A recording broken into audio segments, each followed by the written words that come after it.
So before I start this video, I want to start with two things that I feel are super important when it comes to healing a broken heart. Don't be afraid to start over.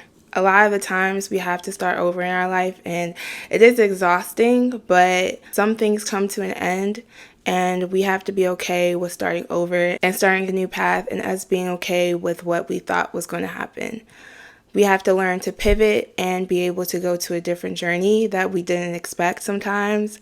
And sometimes it could be the best thing to ever happen to us. And that goes to my second point. You may not see it now, but this is probably one of the best things to happen for you and not to you.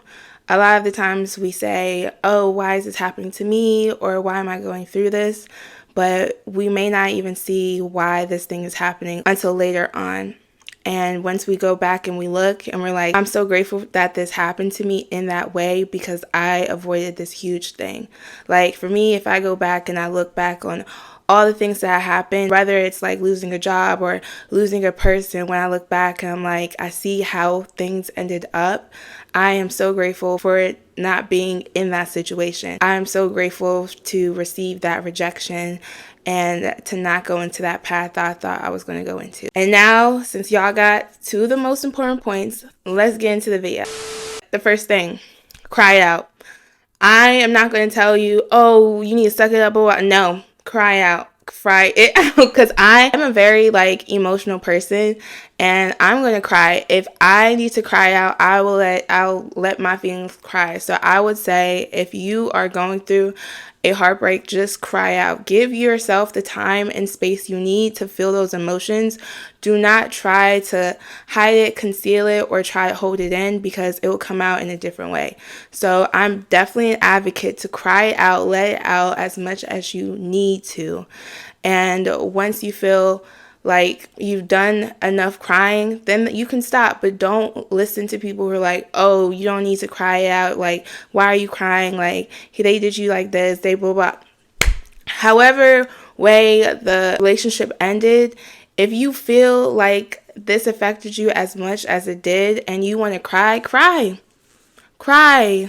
Cry it out. The next thing, and this is probably going to be one of the hardest thing to do, but it needs to be done. You have to go no contact. You cannot be friends. You cannot be friends with this person, and you can't be going back whether they're giving you flowers. If this is a relationship that ended in especially like a terrible way, no contact is definitely important. To get over something, you can't keep going backwards. You have to keep going forward. No contact will start the process, because it's like you're not looking to keep talking to this person and going back, because going back, your feelings will probably keep coming up of how you felt and everything, and you're not ready for that. Maybe later in the future, once you've done healing and everything and you're ready to face the person or talk to them, if you ever do.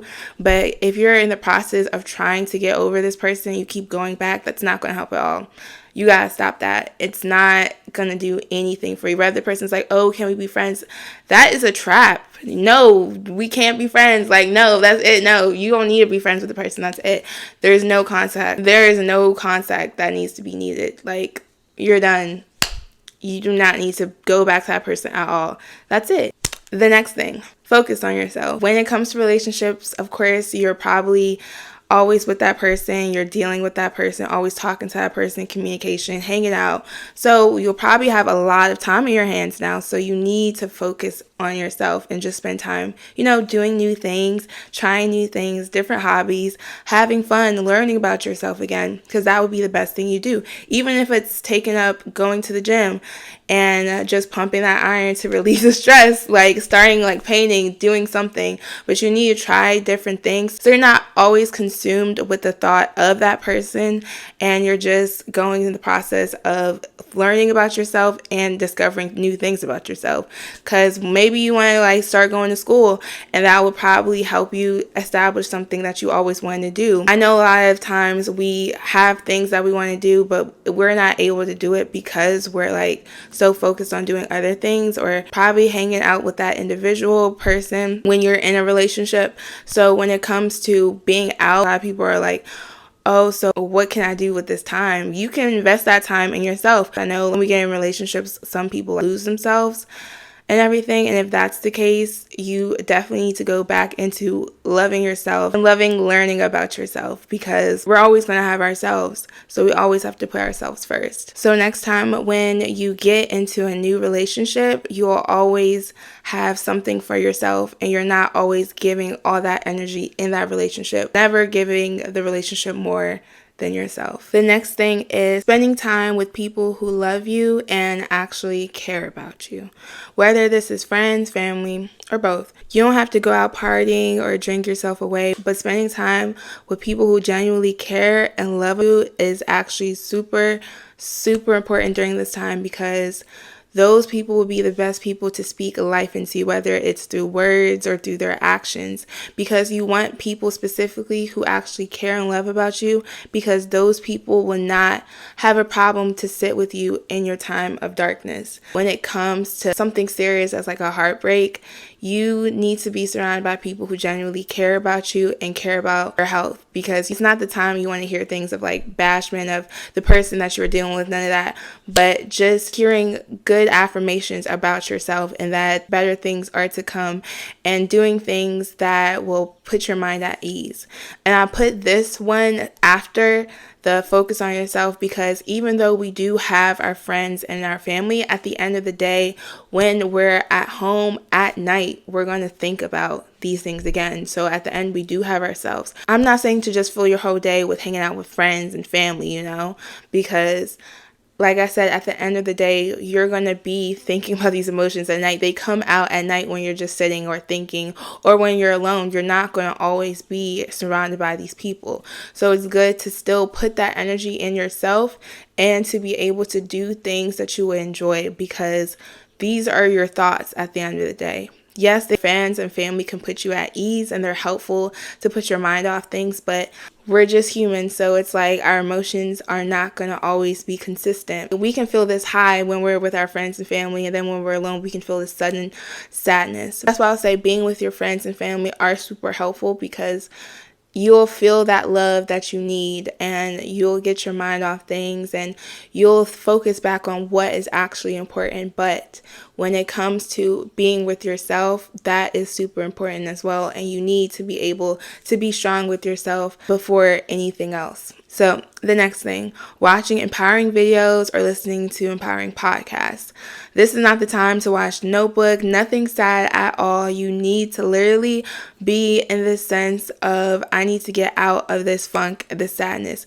I know a lot of us can feel comfortable being sad without realizing it, but when we're in this emotion of feeling sad, we need to get out of it. This is not the time of like watching sad movies or listening to sad music and just being in funk. And I'm definitely guilty of doing that. I would do that, but you need to realize this is not something that's healthy. I know listening to empowering like videos in the morning while getting ready, saying affirmations, listening to podcasts, that's been the most helpful thing. But me watching sad movies and watching sad like videos or listening to sad music is not helpful, because it keeps you in that same energy when you're trying to get out of that energy. So this is not something that you need to stay in. So don't try to stay in your sadness at all. I know it's going to be times that you're sad, but this is not where you want to stay comfortable being sad. And the last thing, be patient with yourself. Healing takes time. It's not linear at all. There's going to be a time you'll probably have a great day for a week, and then you randomly get sad on a random Saturday.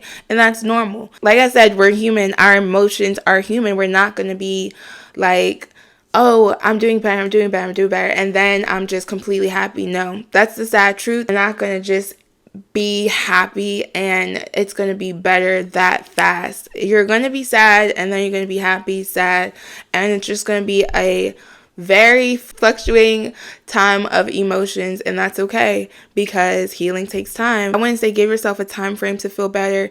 Give yourself a time frame to be done with like feeling these emotions, because these emotions will be there for a while.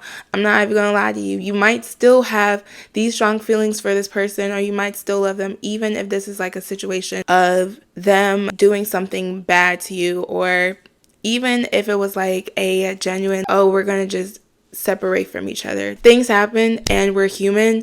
So when it comes to our feelings, we have to give each other grace in our feelings and not assume everything is going to be perfect as soon as we see that we're getting better. And we shouldn't kick ourselves as well when we see that we're going back to being sad or crying about the situation. It's normal. We go through normal emotions. So that's everything. I hope this video was helpful for someone. Going through heartbreak is never easy. If you're going through heartbreak, please feel free to reach out. I've had my fair share. And heartbreak is never easy. It's probably one of the most painful things. And it's something we need to give ourselves grace for. And it's emotion we need to give ourselves time to actually heal from.